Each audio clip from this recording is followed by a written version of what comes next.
ಬೆರಳು ಸೇರಿ ಕೈ ಗಟ್ಟಿಯಾಯಿತು, ಗ್ಯಾರಂಟಿ ಸೇರಿ ಕಾಂಗ್ರೆಸ್ ಬಲಿಷ್ಠವಾಯಿತು. ಇದನ್ನ ನೋಡಿದ ಅರಳಿದ ಕಮಲ ಉದುರಿ ಹೋಯ್ತು. ಡಿಕೆಶಿ ವ್ಯಂಗ್ಯ.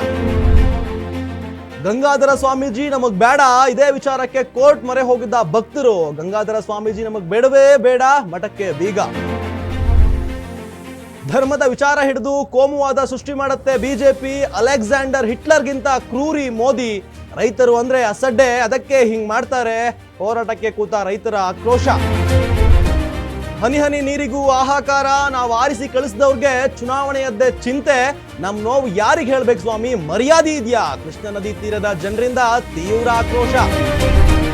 ಸನಿಲಿಯನ್ ಬರಿತಾರ ಕಾನ್ಸ್ಟೇಬಲ್ ಪರೀಕ್ಷೆ. ಡ್ಯೂಟಿಗೆ ಹಾಜರಾಗಿದ್ದ ಅಧಿಕಾರಿಗಳಿಗೆ ಶಾಕಿಂಗ್. ಸೋಷಿಯಲ್ ಮೀಡಿಯಾದಲ್ಲಿ ಭಾರಿ ವೈರಲ್. ದಳಪತಿ ವಿಜಯ್ ಸಿನಿಮಾ 60ನೇ ಸಿನಿಮಾ, ಕೊನೆ ಸಿನಿಮಾನ. ದಳಪತಿ ವಿಜಯ್ ಇನ್ನೂ ಸಿನಿಮಾ ಮಾಡಲ್ವಾ? ಒಂದೆರಡಲ್ಲ, ಬರೋಬ್ಬರಿ 200 ಕೋಟಿ ಸಂಭಾವನೆ ಪಡೆಯುತ್ತಿರುವ ದಳಪತಿ.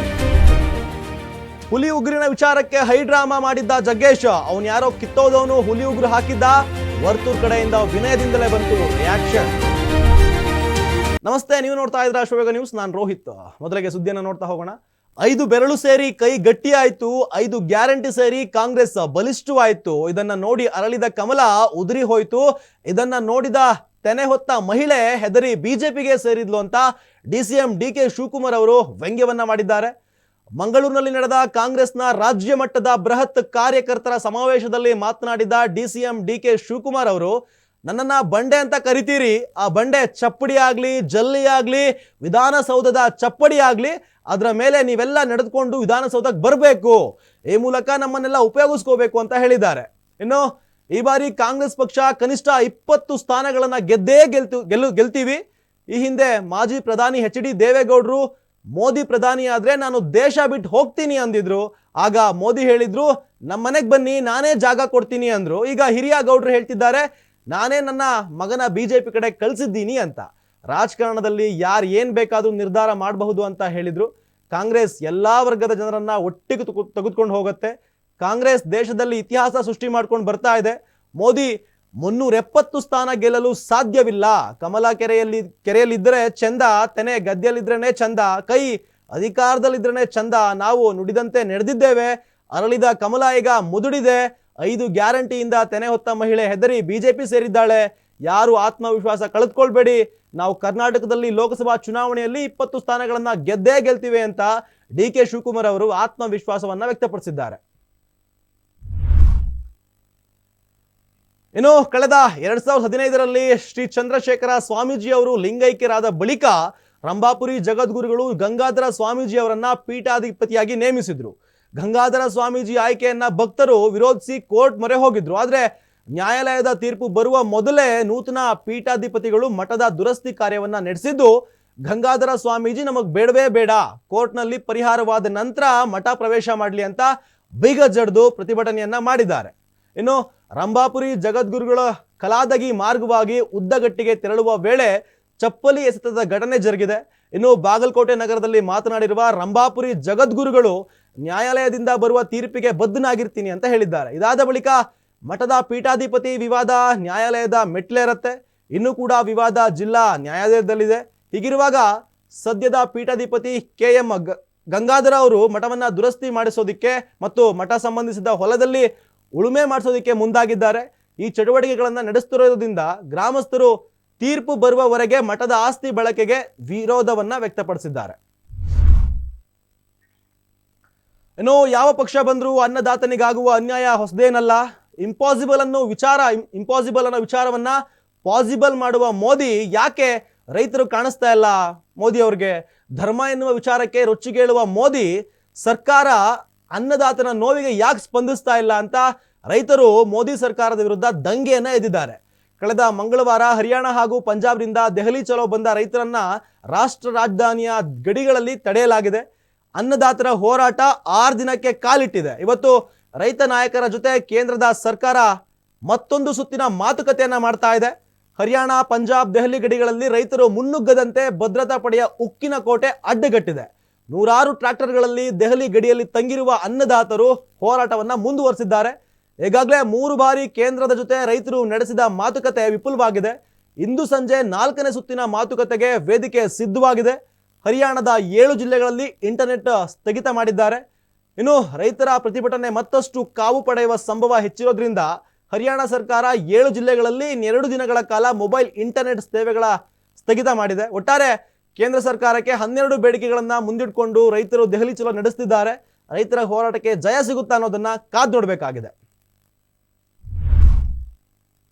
ಇನ್ನು ಕೃಷ್ಣಾ ನದಿ ತೀರದ ಡಿರಾಂಪುರ, ಕುರುವಾಕ್ವರ್ದ ಸೇರಿ 7-8 ಗ್ರಾಮಗಳಲ್ಲಿ ಹನಿ ನೀರಿಗಾಗಿಯೂ ಹಾಹಾಕಾರ ಎದ್ದಿದೆ. ಕುಡಿಯಲು ನೀರಿಲ್ಲದೆ ಪರದಾಡ್ತಿದ್ದಾರೆ ಅಲ್ಲಿನ ಜನಸಾಮಾನ್ಯರು.